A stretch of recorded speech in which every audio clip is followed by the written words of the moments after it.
Welcome to Take Me to the Cloud, a place for business professionals to hear insights and best practices from industry experts that combine cloud systems, operations, supply chain, and finance.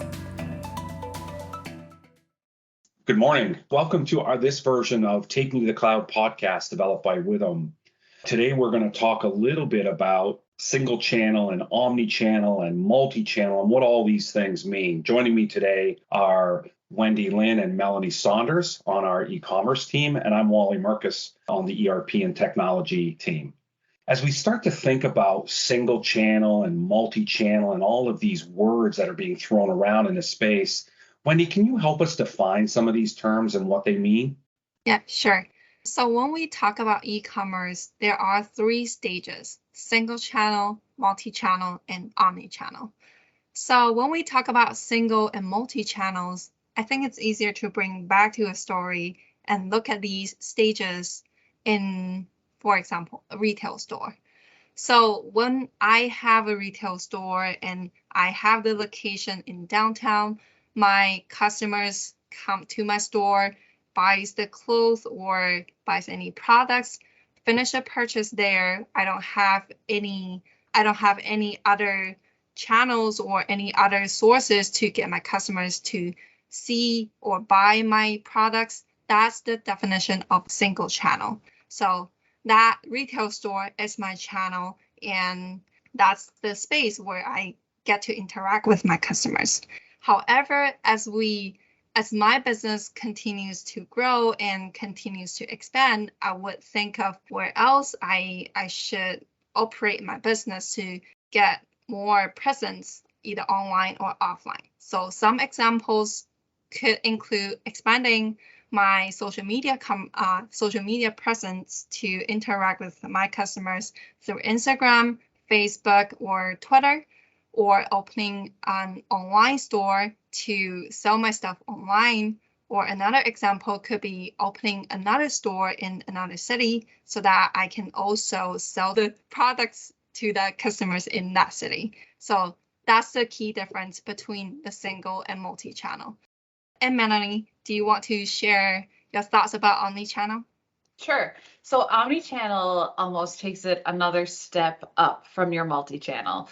A multi-channel approach works really well for a lot of people, but omni-channel is giving it just a little bit more. So you mentioned about multi-channel is interacting with your customers through Twitter, Instagram, TikTok, any social media.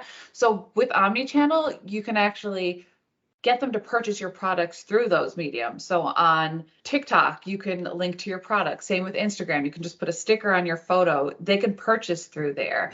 You could do, as long as your pricing is the same, you could do your mobile website and have it the same as your store website. So it's just a whole other bunch of ways that you can get your customers to interact with your business. And it makes them feel that they have a bunch of different ways to get the product that they want in an easy way.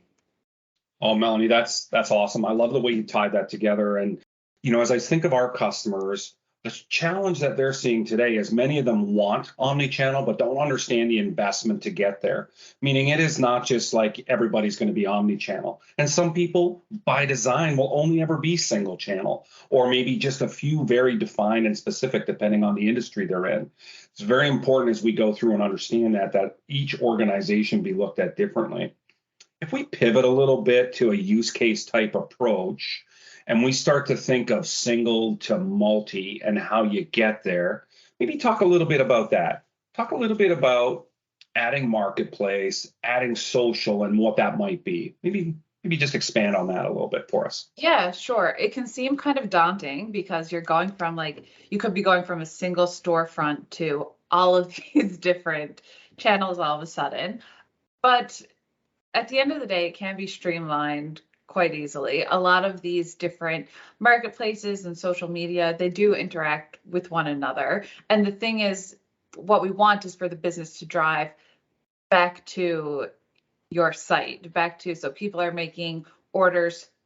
They're getting their cart on a whole bunch of different places, but at the end of the day, it's all going back to you and to your business, and that they can feel connected that way. So the easiest way to do that is just to start looking at, what markets do you think are the best places for your customers to shop? Maybe Twitter isn't maybe that's not your customer base. Perhaps TikTok is not, or maybe it is, and that is the best way to start. But I think you really need to look at your customers, see what they think, and just kind of start from there. Yeah, I really like that. And I love that you're sort of playing off, many of users and sort of, if I think of someone who's been around business for 20 years in the single channel, they wouldn't even understand how TikTok, other than the fun side of TikTok that we all know, they wouldn't even understand how TikTok might be able to work with them. So as we start to think through these organizations, it's not just about going to that social access or adding a marketplace. It's understanding what that tool that you're adding on brings to your channel. Love the way you laid that out for us. It's really good. Yeah. TikTok had over 1 billion users in the fall. So that tells you there, like, it's, big. Love it. Yeah. Love it.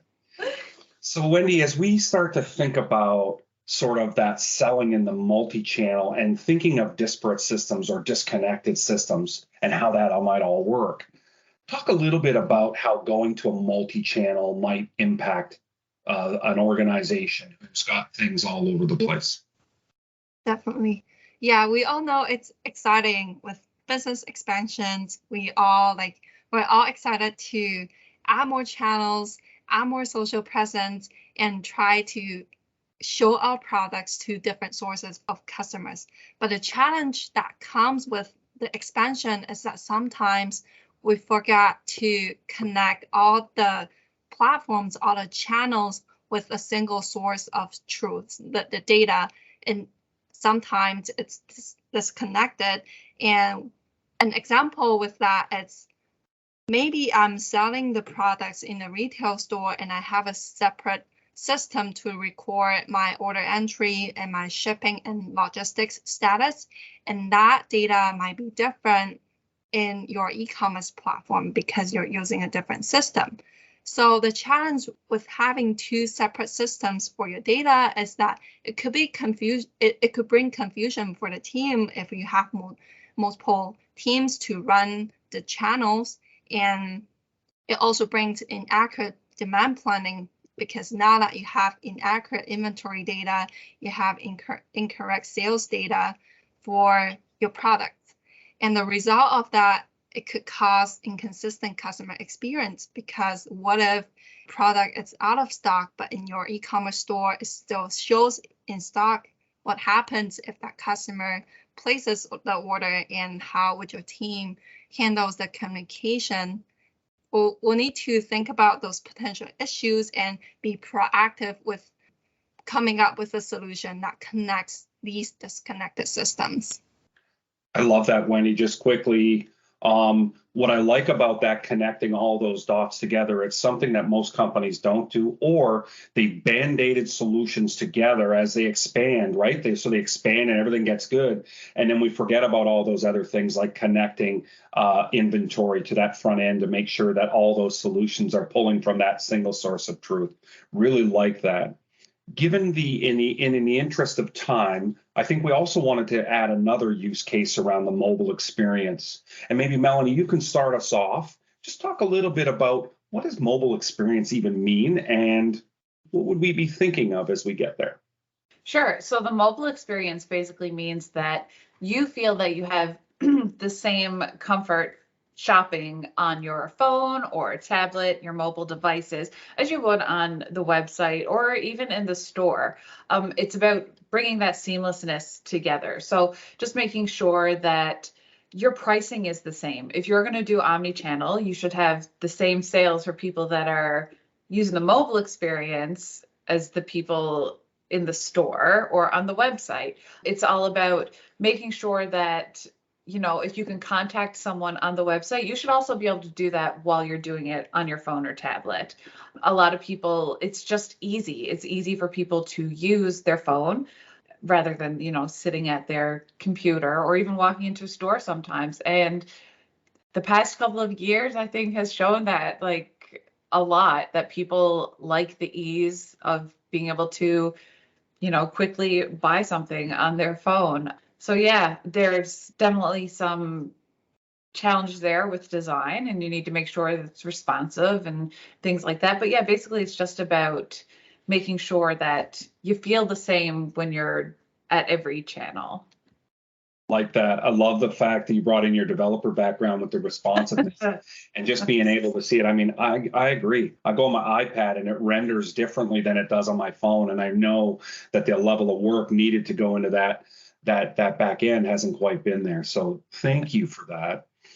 As we think about today, as we think about sort of single to multi, it was great that we were able to walk through a few different use cases and try to understand.